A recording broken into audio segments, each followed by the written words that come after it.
2024 లేదా 25లో డిగ్రీ లేదా బీటెక్ చదివారా? సాఫ్ట్‌వేర్ జాబ్ కోసం ఎదురు చూస్తున్నారా? అయితే కోడ్ జ్ఞాన్ 100 డేస్ కోర్సులో చేరండి, జాబ్ సాధించండి. నమస్కారం శశికాంత్ గారు. నమస్తే నాగరాజు గారు. సార్, జనరల్‌గా భార్యాభర్తల మధ్య చీటింగ్ అసలు ఎలా మొదలవుతుందండి? అంటే ఎందుకు మొదలవుతుంది? దానికి గల ప్రధాన కారణాలు ఏముంటాయి? చీటింగ్ అనేది ఎట్లా స్టార్ట్ అయ్యి ఎవరిని ఏ ఏ విధంగా మోసం చేసుకోవడానికి అంటే ఎక్కువ కారణాలు ఏముంటాయి? ఎందుకు స్టార్ట్ అయ్యే అవకాశం ఉంటుంది? ఇది చాలా మంచి టాపిక్ తీశారు నాగరాజు గారు. చాలా చిన్న చిన్న విషయాల వల్లనే వీళ్ళు చాలా పెద్ద చీటింగ్ స్టేజ్కి వెళ్ళిపోతారు. ఎలా అంటే మనం ప్రతిసారి మాట్లాడుకున్నట్టుగా there will be no open communication.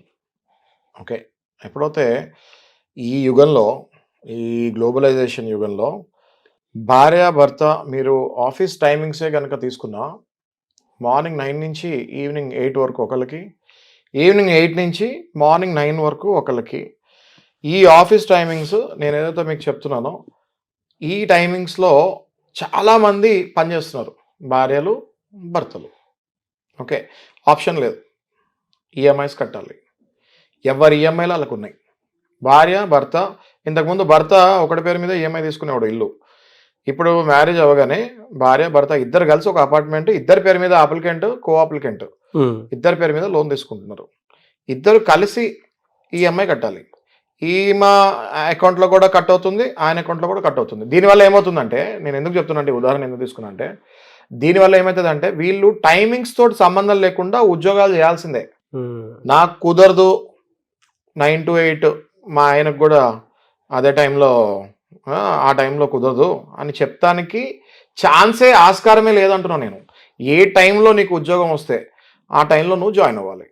Globalisation అయిన తర్వాత ఎంతైతే మనకి ఉద్యోగ అవకాశాలు, ఉమెన్ ఎంపవర్మెంట్, జాబ్ ఎంపవర్మెంట్ పెరిగిందో అంతే ఫ్యామిలీ లైఫ్ కూడా లాస్ జరుగుతుంది అని చెప్తాంలో 1% కూడా ఆశ్చర్యపడక్కర్లేదు.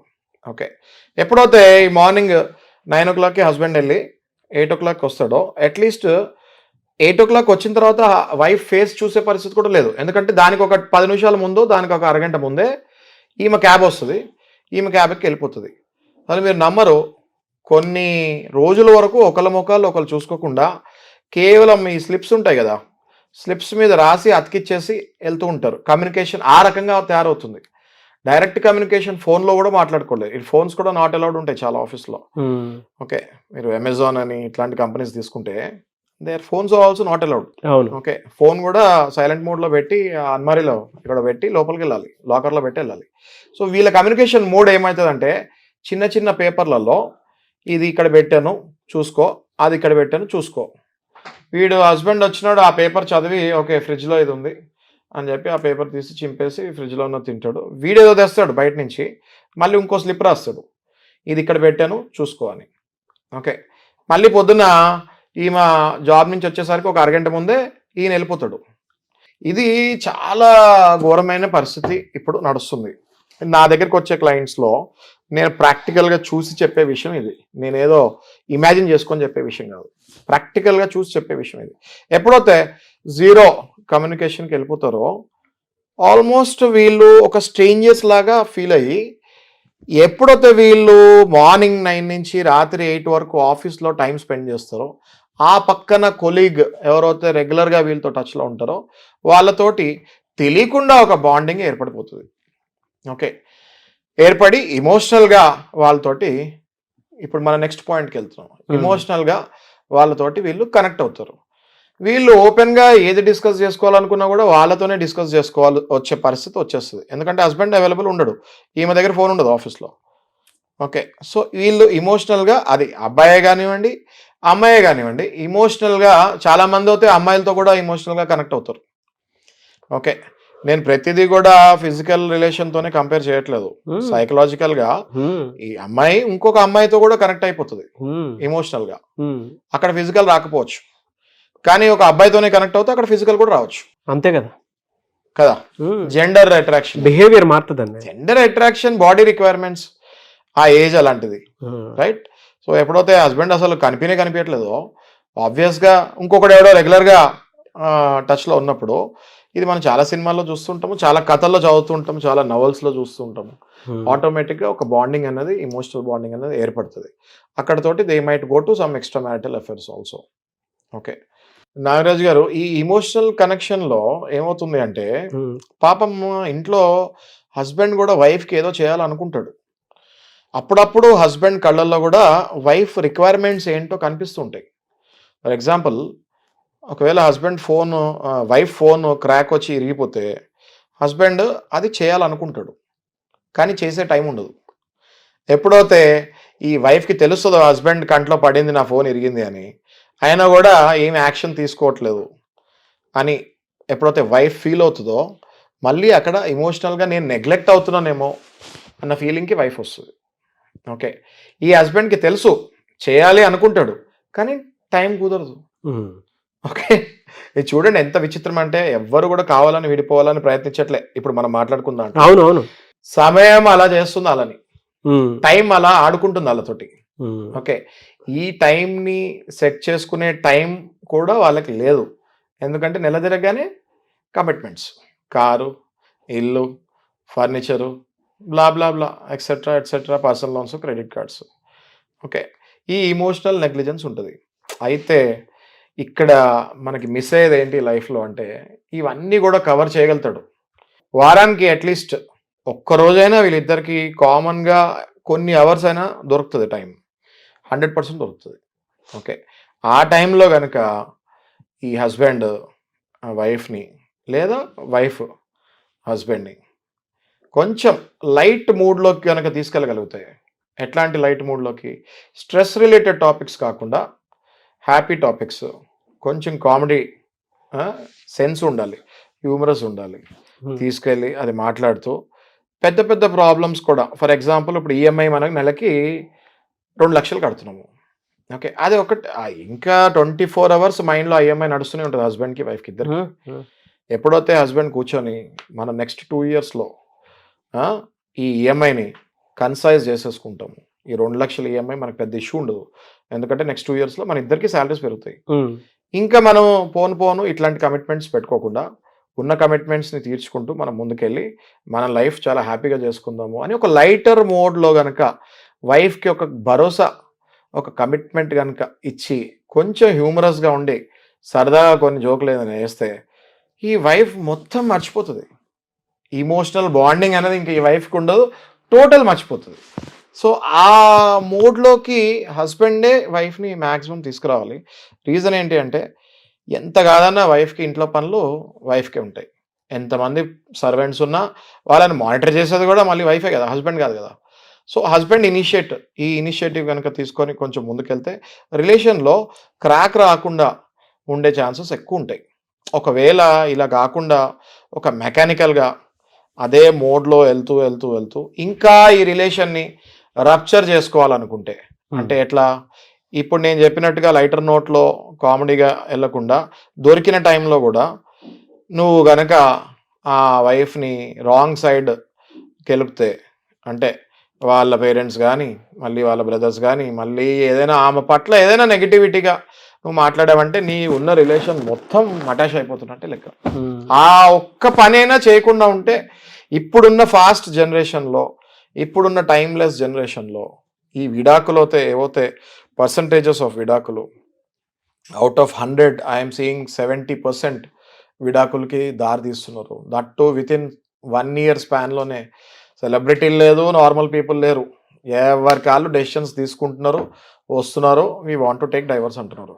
ఓకే, ఇది ఆపాలి అంటే ఈ ఫ్యామిలీలో హస్బెండ్ వైఫ్లో ఎవరో ఒక్కళ్ళైనా ఒక అడుగు ముందుకేయాలి. నాగరాజు గారు, అట్లనే అన్సాల్వ్డ్ కాన్ఫ్లిక్ట్స్ ఉంటాయి.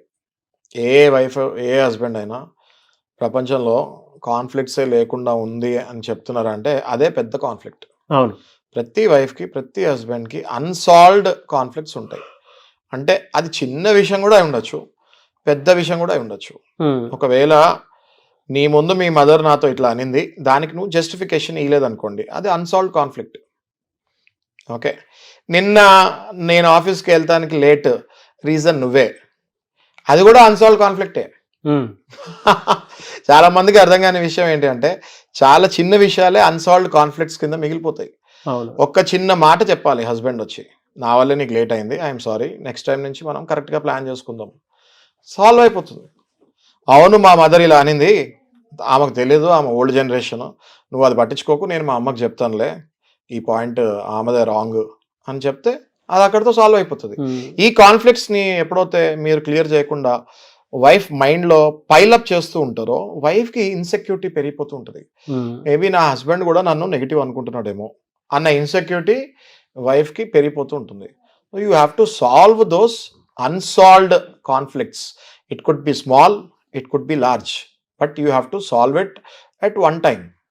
ఇది చేయకపోతే మాత్రం డెఫినెట్గా ప్రొలాంగ్ అవుతూ ఉంటే మాత్రం టార్చర్, పైగా దాన్ని తోడు ఈయన నన్ను ఇప్పుడు నా సొంత అవసరాలని నాకు కావాల్సిందనే పట్టించుకోలేనప్పుడు నేను ఇక్కడ ఉంటాం ఎందుకు, తెలియకుండా వాళ్ళ మీద కూడా రెస్పెక్ట్ పోతుంది. కరెక్ట్, డెఫినెట్గా సార్. నిజంగా అండి, అంటే చాలామంది మనం అనుకుంటూ ఉంటాము, వైఫ్ ఏదైనా అడిగింది అనుకున్నప్పుడు మనం గ్రాంటెడ్గా తీసుకుని ముందుకెళ్ళిపోతూ ఉంటాము. ఎలా అనట రెగ్యులర్గా ఉండేదే కదా, చూసేదే కదా అని అంటే కాన్షియస్గాను అన్కాన్షియస్గాను చేసేటువంటి టూ థింగ్స్ ఒక వైఫ్ విషయంలోనే ఏ హస్బెండ్ అయినా సరే గ్రాంటెడ్గా తీసుకుని వెళ్ళిపోతూ ఉంటారు. వాళ్ళకి ఏంటంటే చిన్న చిన్న విషయాలే, అంటే వాళ్ళ ఉండేదే చిన్న ప్రపంచం. ఆ చిన్న ప్రపంచంలో ఎప్పుడైతే నెగ్లిజెన్సీస్ కంటిన్యూ కనిపిస్తూ ఉంటాయో హస్బెండ్ని ఎలాగో ఈయన ఈ విధంగానే ఉంటాడు ఒక క్లారిటీకి వచ్చేస్తారు. ఆన్ యావరేజ్ ఆ క్యారెక్టరిస్టిక్స్ కానివ్వండి, బిహేవియర్ కానివ్వండి ఫిక్స్ చేసేస్తారు. ఈజీగా ఇతనితో లేనప్పుడు వేరే వాళ్ళతో పని చేయించుకోవడం బెటర్ అనే దాని కిందకి. కరెక్ట్ అండి, ఇతను నమ్మే బదులు వేరే వాళ్ళతో చేయించుకోవడం బెటర్. అట్లనే ఫైనాన్షియల్ నీడ్స్ కూడా హస్బెండ్ కంటే వైఫ్ కొంతమంది దాంట్లో నేను చూసే దాంట్లో ఇప్పుడు ఈ కేసెస్లో జనరేషన్లో హస్బెండ్ కంటే వైఫ్ శాలరీస్ ఎక్కువ ఉన్నాయి. ఓకే, ఆ ఈగో ఫీలింగ్కి హస్బెండ్ వెళ్ళకుండా వైఫ్ కంటే శాలరీ హస్బెండ్కి తక్కువ ఉన్నా ఆ ఈగో ఫీలింగ్కి వెళ్ళకుండా వైఫ్ నీడ్స్ని హస్బెండ్ సాల్వ్ చేయాలి. ఓకే, నేను మీకు ఇందాక చెప్పినట్టు ఏదైనా చిన్న వస్తువు పాడైంది, మీ సేవింగ్లో నుంచి మీ డబ్బుల్లో నుంచి ఆర్ మీరు అప్పైనా చేసి ఏం తప్పలేదు. వైఫ్కి ఓకే 10,000 20,000 అప్పు చేస్తే తప్పే లేదు. ఓకే, అది మళ్ళీ తెచ్చుకోవచ్చు. కానీ దానివల్ల మీ బాండింగ్ ఎంత థిక్ అవుతుంది? ఆ 10,000లో వచ్చే బాండింగ్ కాదు అది. ఓకే, ఎప్పుడైనా మీ వైఫ్కి ఏదైనా చిన్న రిక్వైర్మెంట్ అనిపించినప్పుడు, ఇప్పుడు సమ్మర్ స్టార్ట్ అవుతుంది, ఓకే, సమ్మర్ డ్రెస్సెస్ కావాలి, మీ అంతటా మీరే గుర్తుపెట్టుకొని వాళ్ళకి మీరు షాపింగ్ చేయాలి. ఓకే, ఆర్ వాచ్ పాడైంది, ఓకే, ఒక్కరోజు 1 గంట టైం తీసుకొని షాపింగ్కి తీసుకెళ్ళి ఆ వాచ్ కొనియాలి. ఆ వాచ్ 10,000 అయి ఉండొచ్చు, 5,000 అయి ఉండొచ్చు. That matters a lot. Okay, ఇట్లాంటివి ఎప్పుడైతే మీరు చేస్తారో చాలా వాక్యూమ్ క్లియర్ అయిపోతుంది నాగరాజ్ గారు. ఈ ఇల్లిసిట్ రిలేషన్స్కి, అక్రమ సంబంధాలకి వెళ్ళరు. Nobody will get in to illicit relations are extra marital affairs wantedly. ఎందుకంటే అవన్నీ కూడా చాలా స్ట్రెస్తో కూడిన సంబంధాలు, చాలా టెన్షన్, దొంగలాగా బతకాలి. ఎవ్వరు కూడా అట్లా వెళ్ళరు కావాలని. కానీ మీరు అవకాశాలు ఇస్తే 100% చాలా ఈజీగా ఎంతో స్మూత్గా వెళ్ళిపోతారు వాళ్ళు. ఒక్కసారి వెళ్ళారంటే ఆ రిలేషన్ని మళ్ళీ చక్కబెట్టుకోవాలంటే దానికి చాలా యాంటీబయాటిక్స్ వేయాలి. ఓకే, అది కష్టం అవుద్ది. వెళ్ళకుండానే మీరు కాపాడుకోవాలి హస్బెండ్స్. ఓకే, అట్లనే వైఫ్స్ కూడా. This is applicable for both of you. నేను ఓన్లీ వన్ జెండర్కి రెస్ట్రిక్ట్ చేయట్లేదు ఇది. అట్లనే చాలా ఇంపార్టెంట్ పాయింట్ ఒకటి ఉంది. ఓకే, ఇందాక మనం మాట్లాడాము, దొరికిన కొంచెం టైం అయినా వైఫ్కి ఇవ్వాలి. 6 నెలల తర్వాత ఏదో పండగ వచ్చింది, ఫర్ ఎగ్జాంపుల్ గ్లోబలైజేషన్ వరల్డ్లో కూడా క్రిస్మస్కి హాలిడేస్ వస్తాయి, న్యూ ఇయర్కి హాలిడేస్ వస్తాయి. అసలు టైమే దొరకదు అన్నది ఇంపాసిబుల్.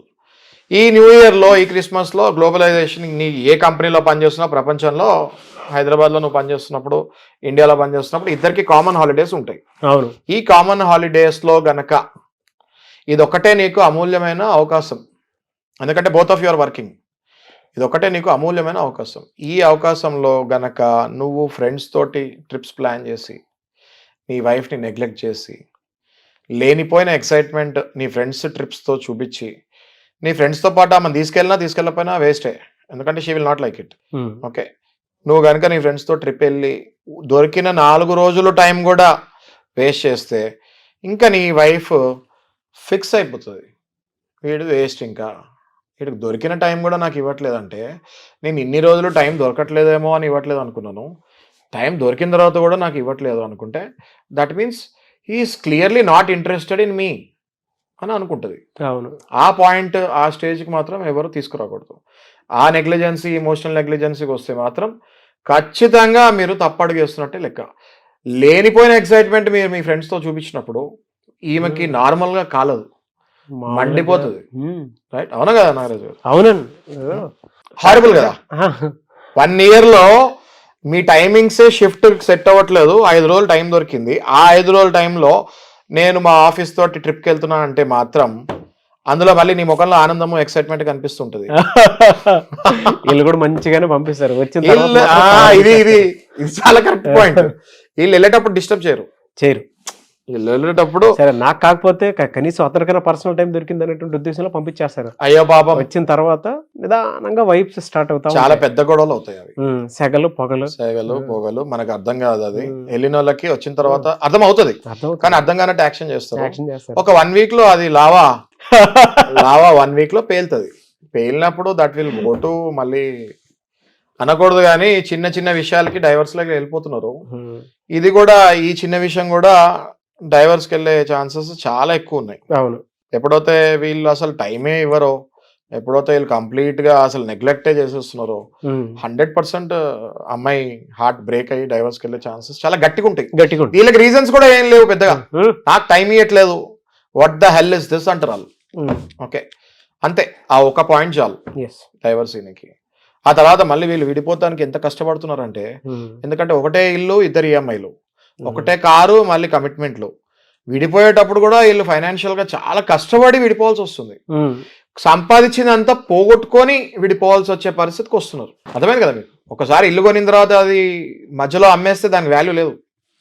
సో చాలా నానా రకాలుగా ఫైనాన్షియల్ గా కూడా లాసెస్ అయిపోయి వీళ్ళ లైఫ్స్ చితికిపోతున్నాయి కళ్ళ ముందు చూస్తున్నాం. అది feeling very bad for that.